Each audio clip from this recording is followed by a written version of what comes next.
Hello friends, Ashley here with Crazy Brave Homeschool. I wanted to throw in a short video about what our homeschool summer plans are starting in just 3 weeks. So we are going to be doing year-round homeschooling. This is our first year homeschooling. I have a rising second grader and a rising TKer. We're coming to the end of our first official year of homeschooling. We did interest-led learning for my daughter's kindergarten year.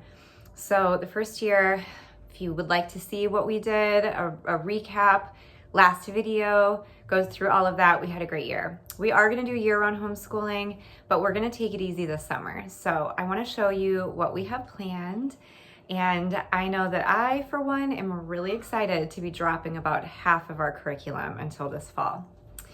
So let's get into it, and let's start with something kind of random. So I'm going to be introducing the recorder to my kids, and everyone's in the house today. So let's see how far I get with this. Yes. Okay, my daughter Poppy has joined us for the video. Are you going to take this part out? Nope. So we're going to be starting recorder. We have a couple of these, and we thought it would actually be fun to use our co-op as a fun opportunity to maybe do like a group recorder lesson for 12 weeks. So assuming that everyone in the co-op is interested and wants to get their own recorder, I'm thinking like 10 to 15 minute lessons at the beginning of our co-op on Thursdays. Yep. We could do recorder. So I got the Oak Meadow beginning recorder. So we'll be using this to learn the notes, and then I have this 36 traditional Native American songs to practice playing once we know how to play it. So that is our plan for that, and I really don't have any room for our second grade year to be doing recorder lessons, so I'm really hoping that we get to this summer because I think it'll be fun, and I just don't know where I'm going to squeeze it in for next year.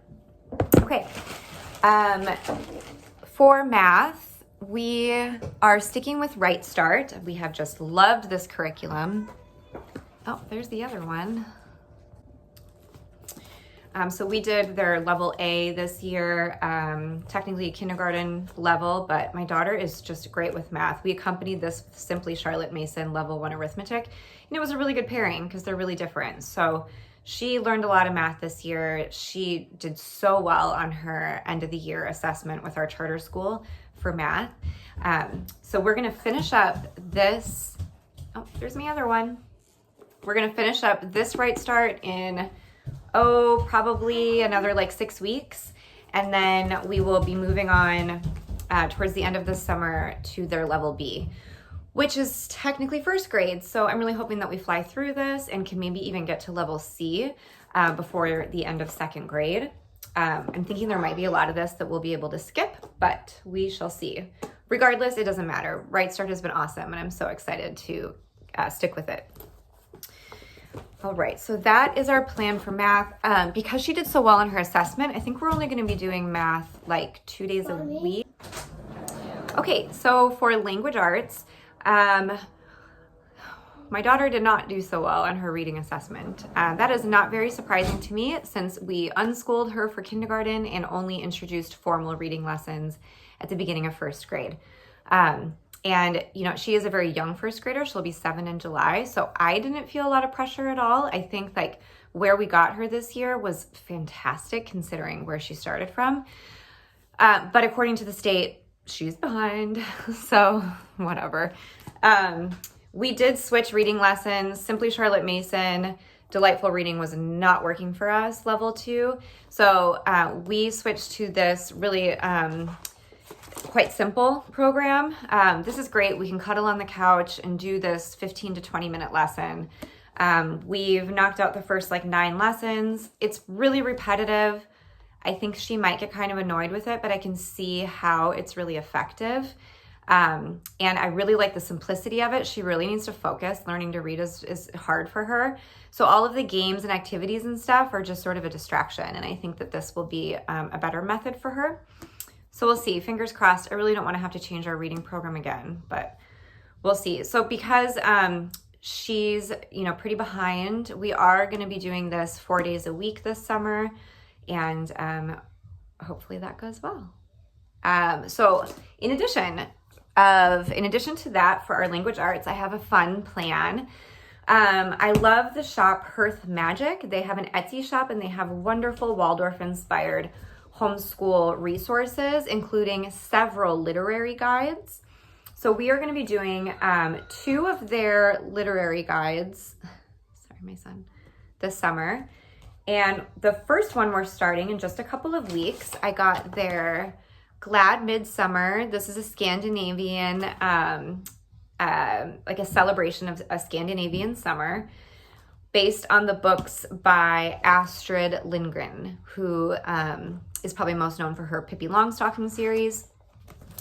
This is I think it's technically only a 4-week program. So in those 4 weeks, we're actually going to be reading, we'll see, Pippi Longstocking, The Children of Noisy Village, and Ronia the Robber's Daughter. I don't know a whole lot about these 2. This looks right up my daughter's alley. This looks like it has a lot of like adventure and danger.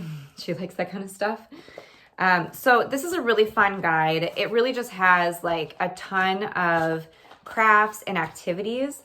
Let me turn the camera around and you guys can see this a little bit better. Okay, so I'll just do like a short flip through here. This is the weeks broken down Monday through Friday. So I think that we will actually do a Monday through Friday schedule with this, because each day is really just like a fun activity.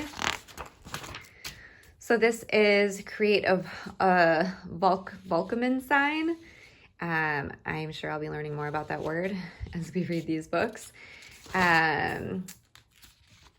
This is what that looks like. Create a midsummer scene, and they give you all of these like figures and backgrounds on cardstock for you to cut out. So this would be fun to kind of decorate our homeschool room with this summer. Learn about crayfish season. Create a fresh floral crown. Learning about the Scandinavian customs in the summertime. And looks like a song. Here's an artist study. There's a little bit of map work. Swedish pancakes. This is pretty...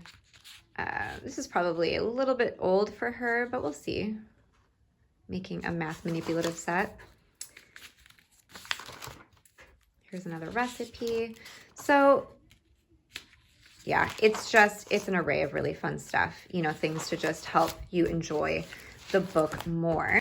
And then to accompany this, we are going to be using these moleskin notebooks, and we'll probably only do a couple of entries a week. For the books, but this is what I'm thinking. So I printed these off from Teachers Pay Teachers, and it's basically a literature study. And so these are, like main idea and details, really what makes a story. We're going to be getting a lot more into this in 2nd grade. So I thought this would be a fun start. I'll cut these out, I'll glue them into the notebook, and we'll have a little bit of this kind of work for each book. If you could create a new book cover, what would it look like? Here are some new vocabulary words from the book. If you could ask the author any questions, what would they be? What happens in the beginning, the middle, and the end? So I think maybe we'll do 2 or 3 of those a week. So it would really only be a few for each book. I just want to test that out because this is my plan, like a pretty big portion of my language arts plan. We did not decide to do a language arts program for 2nd grade. After using one for 1st grade, I really just wanted to craft my own. So we are using a phonics program, but for language arts, I just thought getting a collection of the literature guides and then these questions, and then probably, I'm really hoping like 10 to 12 chapter books next year is our plan. So this is testing the waters on all that this summer and hoping that it goes well. I did try to do this spring with Charlotte's Web, and she did not like Charlotte's Web. So we're going to try again. And then in July, we are going to read The Secret Garden. So I have a book here, The Secret Garden, that I got at a thrift store. And I also got, I don't think she's going to be reading yet, but this is kind of cool. The Secret Garden adapted for young readers. So it's a lot smaller. And I think it's just like, I don't know exactly how it's broken down, but I thought it would be cool to have a couple of copies. So if she wants to read it again, she can read something that is easier than a fatter chapter book. Anyway, so I got the literature guide from HearthMagic, The Secret Garden. This is much bigger than the other one. The other one I think is mostly just about like fun little crafts and handiwork and recipes. This one is, I don't know how long this is supposed to last. I think this one actually lasts for 4 weeks. It has much more copy work. It still has the crafts, the handiwork, the recipes, but then it has, yeah. And then I think that notebooking does accompany this literature guide. So she has ideas for you to add to your notebook in terms of understanding the story better. And then in August, I didn't get a lit guide for this. I think we'll take a break from that in August, but we're planning on reading James and the Giant Peach. So that is our language arts plan. We are taking a break from grammar. We're taking a break from... Okay, you guys. So we're taking a break from grammar, from copy work, and I think that in terms of language arts, that's it. We're also taking a break from our Spanish curriculum. So that feels good. All right, so the last major thing that we'll be doing for our summer school is Treehouse, Schoolhouse, Nature Study. I've shown a little bit of this. We just did a week. We got like a free week out of their spring unit. We did butterflies and caterpillars, and that was great to test it out because I did get the entire summer program, and that was great. That was a really fun week. I totally appreciate all of the little things that are added into 1 week of study. So for 1 week, she will have some sort of like activity or like experiment kind of thing that is associated with the topic. She will have an artist study. There's copy work, which I guess we're not technically taking a break from. But let's see, there is like a folk song and a hand rhyme. There is the nature notebooking pages that you will do that I'll talk more about. Let's see, am I forgetting anything? I'll just show you. I'll show you like 1 week. So we just started today, actually. And the first one is soil and composting. So she has her summer calendar here, and I'll do more of a flip through on this when I do a proper review on Treehouse, Schoolhouse. But so the teacher's guide is really thin. It's not a whole ton of information, which is great. In the beginning, she does go over like how to go about the picture study and the book basket if you wanted to do that, and the nature connection and the folk songs and hand rhymes. So I really appreciate all of that. But in terms of just like the teacher's guide, it's really only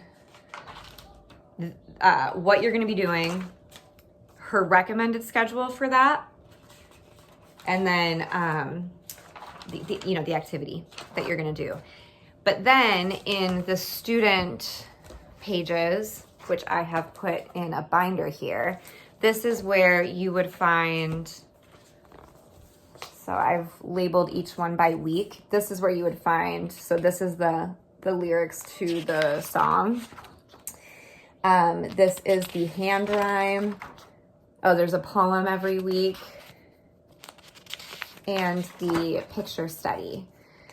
So we have just taken down our Monet collection. I was sad to take them down. That was so fun to do with Simply Charlotte Mason picture portfolio. So we have a bare wall now, and I'm gonna be printing these on cardstock, and every week we will put up the picture from that week of Treehouse, Schoolhouse. So it'll be nice to have some new art on the walls. And then that's it for the week. The major part, I think, about this program is the notebooking. So for notebooking, they recommend that each child has like a notebook or a binder. I liked the binder idea. So my kids will each have their own. She recommends putting in sleeves, like sheet protectors in here. And then you could do the art, the nature study on cardstock or watercolor paper, something that's good for paint. But I guess the kids, you can use colored pencils or crayons or whatever.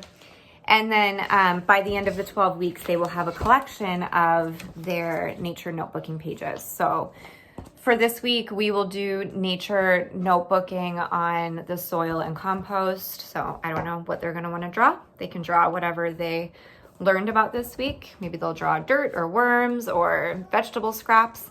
And then they will write I'll write it for them, a sentence about, what they learned. And then I think by the end of the 12 weeks when I can do a review, then it'll be fun to show all of the notebooking pages that we did. So that's our plan. Wow, that really didn't feel like very much. I hope it feels that way when we're actually in the middle of it. So I'm actually only doing 2 more weeks of school, and then we're going on a family vacation.